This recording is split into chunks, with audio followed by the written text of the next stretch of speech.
welcome back once again. Here we are with Inside the Headset. We're at Game 9 here in Region 4 6A football of the 2021 season. I'm over at the campus of Riverdale, and I've got with me the head coach of the Riverdale Warriors, Will Kriesky. How you doing today, Coach? Good, doing well. Well, Friday night, we always rewind the tape. It was the Battle of the Borough, and great game. Great. I thought Marcus Lloyd, played his guts out. I mean, I thought he played his guts out. Really a physical game. I mean, a lot of hitting going on. Fell a little short. Talk about it, Coach. Yeah, I thought we played really well in the first quarter. Yeah. I thought we moved the ball a little bit. And we're still in good shape going into half. I thought the defense played really well. We had a couple of busted plays that they got on the board. But our second quarter was probably the worst quarter of football we've played all year. And that's to Oakland being so good. They're a good. You think you just lost your way in the second quarter? Yeah, I think they got after us a little bit, and we kind of got back on our heels. And, yeah. And they took it to us instead of us taking it to them. Well, and I talked with Will Hester of Ravenwood, and he was talking about playing Summit. Well, at least now you know what you're going to get going against the 2021 Oakland Football Club should that happen again. Yeah, and Coach Kriesky and those guys do a good job. But we should have been better prepared. We got a good group of seniors, and they got a bad taste in their mouth. But this week we're working on East Nashville, and that's where we got to get better. And because East Nashville's good, they can run, they're fast, and they're physical, so we got to be ready to play this Friday.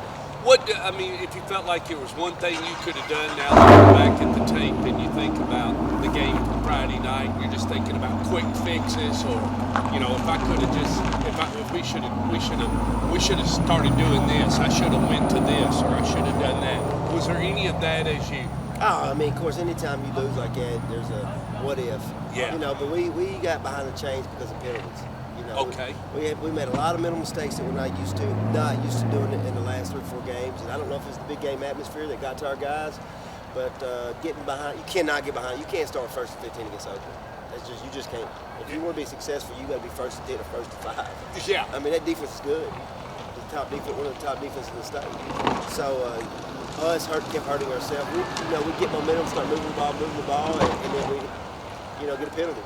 And you cannot create penalties against that team. They're going to capitalize on it. Well, and I think I was trying to talk to some people about the difference in the football, throughout different geographical areas and everything. And I think the thing with Oakland is they are extremely fast at getting to the quarterback and creating and not giving him the time he needs. And the offensive line does not have a chance to figure out what's going on because they're coming at you so fast. You don't have a whole lot of time back there to say, okay, I can do this or I can do that. It's either you go ahead and make that decision, because if not, they're going to be right up in your room. Yeah, they got some dudes up front, and they get there quick. They're top. Their front. Front's probably the top one in the state. They make a lot of plays. They create a lot of turnovers. They make plays, and if you're not prepared or ready for them, they're gonna create a long night for you. Well, and I think maybe you were in a sense a little bit like Alcoa go against Maryville. You had the guys on the team to, like you say, go 1, maybe go 2, maybe go 3. But when it gets to the end, that defense keeps coming. I don't have answers to stop them as they're coming, and you just run it. As Gary says, you run out of punches. You just don't have enough punches to throw. And like I said, when you start first and 15, you can't. You're one behind your back trying to punch to get. You already create. You can't do that against uphill. Them. Yeah, it's an uphill battle. So that's on us. That's on me as a coach, and we got to get that fixed. East Nashville. I think a couple of teams, Stewart's Creek was supposed to play with a couple of teams and everything. What do you know about these guys? And you say they're fast and everything, and putting your team on the road. What do you feel like? Coach Stewart over there does a great job. He's got these guys playing hard. They're physical. They've won a lot of ball games, inside the region. And he's scheduled a tough non-district schedule. So he did. Real tough. He's played Independence this year. He's played Father Ride. So, he's trying to get, he's trying to put his guys in good situations for when they come to the playoffs.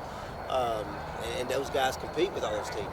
They played, it's 21-14 going into the halftime close at Father Ryan, something like that. So they kept it close. Those guys are a very disciplined team. They're coming off fall breaks and they've had a week of rest. So they'll be ready to come in here and play Friday night. Well, I just have to ask before we close with the show and everything, how's being a daddy again and staying up and trying to take care of everything and the new one in the house and so on and so forth? What's going on there? Well, it's the third one, so hopefully we got it down pat by now. But I can't take anything. My wife's doing it all right now. Are you on? Is this kind of your vacation right now?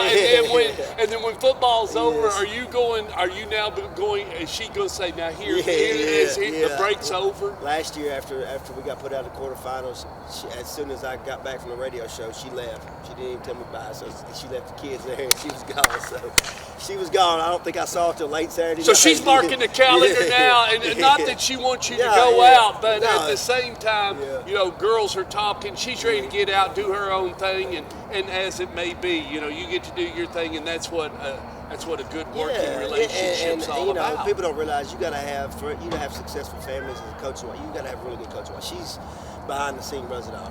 My son's playing football and baseball right now, and she takes him to all the practices everywhere. And then I got a daughter in gymnastics. I have it. She does it all, and I can't take anything because I'm up here. And that's what we talked about. She knew I got it before we met. I was coaching football, so it's part of it. We appreciate her. We don't get a chance to say thank you to the wives, to the people behind the scenes, maybe the parents that run in and, like you say, go pick a child up from gymnastics or do something. There's all these people and all this stuff going on during the regular season to try to make sure that you get your time with your guys, and plus she gets a little time off to herself. I mean, you guys are trading. I'm sure Sundays are a little, but you still got your team meeting. It's just it's complicated because like you say, you got the radio show on Saturday. Then it's like, okay, there's a gap maybe Saturday afternoon, but you want to watch football, and it's a kind of a push-pull, but it's tough. But I guess she wouldn't. She likes football too, or she otherwise she probably sits with you and watches a lot of the games. So it's one and the same. Kids, East Nashville is the next opponent. Only 2 left on the regular schedule. Warrior fans, be ready for Friday night. That kickoff slated for 7.